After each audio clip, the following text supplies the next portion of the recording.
बेटा हमने देख लिया था कि किस तरह से प्लांट जो है वो कार्बन डाइऑक्साइड को अपने बॉडी से रिमूव करते हैं, कब इसको स्टोर करते हैं और किन पोर्स के जरिए वो अपने बॉडी में उनको स्टोर करते हैं। नाउ अभी हम होम्योस्टेसिस इन प्लांट वाला टॉपिक इसको जारी रखेंगे। तो नेक्स्ट हमारा टॉपिक है वो क्या है, रिमूवल ऑफ एक्स्ट्रा वाटर। मतलब प्लांट अपनी बॉडी से एक्स्ट्रा CO2 रिमूव करता है, वो तो हमने देख लिया, but how plant can remove extra water from their body. देखो सबसे पहले प्लांट्स जो होते हैं ना वो अपनी बॉडी में जो वाटर होता है उसको स्टोर करता है, लेकिन जो एक्स्ट्रा वाटर है, जो प्लांट की बॉडी में एक्स्ट्रा वाटर है, उसे प्लांट क्या करेगा बेटा, उसे क्या कर देगा, प्लांट अपनी बॉडी से रिमूव कर देगा। कितने रास्तों के जरिए, इन 2 वेज, 2 रास्तों के जरिए प्लांट क्या करेगा, अपने बॉडी से पानी को रिमूव करेगा। First is transpiration, the second one is guttation. बेटा इसको याद है, ट्रांसपायरेशन एंड गटेशन, ये वो पाथवेज या फिर ये वो वेज हैं, वो रास्ते हैं जिनके जरिए पानी क्या आएगा, पानी का रिमूवल होगा फ्रॉम देयर बॉडी। अब प्लांट सबसे पहले ट्रांसपायरेशन जरिए किस तरह करेगा। ट्रांसपायरेशन होती क्या बेटा, जो आपके लीव्स होते हैं, जो हमारे लीव्स होते हैं, उन लीव्स के अंदर छोटे छोटे से पोर्स होते हैं, उन पोर्स को हम नाम देते हैं स्टोमेटा। इन पोर्स को आप क्या नाम दोगे, स्टोमेटा। इन स्टोमेटा के जरिए गैसियस एक्सचेंज भी होता है, मतलब ऑक्सीजन और कार्बन डाइऑक्साइड अंदर बाहर भी होते हैं, और इन्हीं स्टोमेटा के जरिए हमारे पास वाटर क्या होता है बेटा, का रिमूवल होता है, वाटर क्या होता है, बाहर जाता है। अब किस फॉर्म में वाटर बाहर जाता है, in the form of vapours. बेटा ये बहुत इंपॉर्टेंट बात है कि वाटर यहाँ पे किस फॉर्म में जाएगा, वेपर की फॉर्म में। मतलब वेपर का मतलब क्या होता है, वाटर वेपर का मतलब होता है वाटर, आप कह सकते हो ना वेपर फॉर्म, जो कि हमारे पास छोटे छोटे पार्टिकल्स होते हैं गैसियस, तो आप कह सकते हैं in the form of water vapours. तो और कहां से जाएंगे, from the stomata of leaves, मतलब it is the removal of water in the form of vapours from stomata of leaves. और स्टोमेटा क्या होते हैं, लीफ के ऊपर छोटे छोटे से पोर्स होते हैं, इनके जरिए गैसियस एक्सचेंज भी हो सकता है, और इन्हीं के जरिए प्लांट अपनी बॉडी से क्या करेगा, रिमूवल ऑफ वाटर करेगा। और किस फॉर्म में करेगा उसको याद रखना, that is in the form of vapour. Now it only occurs at day time. क्यों बेटा, ये इस वजह से डे टाइम में होते हैं क्योंकि इसके लिए हमारे पास हीट की जरूरत होती है। जब आपको पता है एवापोरेशन क्या होता है, व्हाट इज एवापोरेशन, जिसमें हमारे पास क्या हो, लिक्विड किसमें कन्वर्ट हो, वेपर्स में कन्वर्ट हो। वो कब कन्वर्ट होता है, उसको हीट दी जाती है। तो जब ये वेपर की फॉर्म, जब ये वेपर की फॉर्म में रिमूव होगा वाटर, इसके लिए हमें लीफ को क्या देनी पड़ेगी, हीट। जब उसको हीट करेंगे मतलब सनलाइट होगी, डे का टाइम होगा तो हीट होगी, तो हीट के जरिए क्या होगा, ट्रांसपायरेशन का फिनोमिना होगा। अब बेटा एक बात है कि जब बहुत ज्यादा हीट हो, अब प्लांट के अपने सारे बॉडी लॉस कर देगा। मतलब सपोज करते हैं बाहर का बहुत ज्यादा जो है हमारे पास टेम्परेचर बहुत ज्यादा हुआ है, लू चल रही है, तो अब क्या प्लांट अपनी बॉडी का सारा वाटर लूज कर देगा? नो, प्लांट फिर अपनी बॉडी में एडेप्टेशन करेगा। वो एडेप्टेशन क्या होगी, प्लांट जो है अपने लीफ को थोड़ा क्या कर लेगा बेटा, थोड़ा सा बेंड कर लेगा। अब जब अपने लीफ को बेंड करेगा तो इसका जो सरफेस एरिया होगा वो क्या हो जाएगा, कम।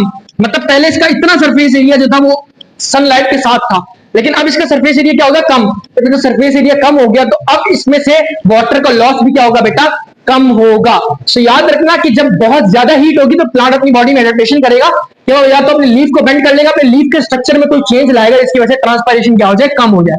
तो next phenomena is your guttation. ये गटेशन क्या होता है, it is the removal of water in the form of your liquid. देखो वहां पे क्या हो रहा था, वेपर की फॉर्म में, यहाँ पे लिक्विड की फॉर्म में, मतलब लिक्विड की फॉर्म में वाटर लॉस होगा।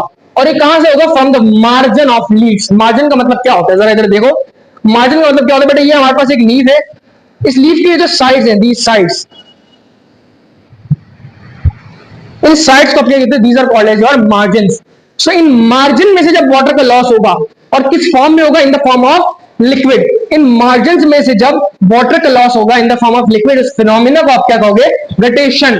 गटेशन भी क्या है, ये हमारे पास वाटर लॉस का फिनोमिना है। अच्छा, इन पोर्स को जो कि इन लीफ के अंदर प्रेजेंट होते हैं मार्जिन में, ये बहुत बड़े बड़े पोर्स होते हैं, इन पोर्स को हम नाम देते हैं हाइडाथॉर्ड्स। हाइडाथॉर्ड्स, तो वही बात मैंने यहां पे लिखी है, it is the removal of water in the form of liquid from margin of leaves that contain your hydathodes. Hydathodes क्या है, हमारे पास पोर्स होते हैं।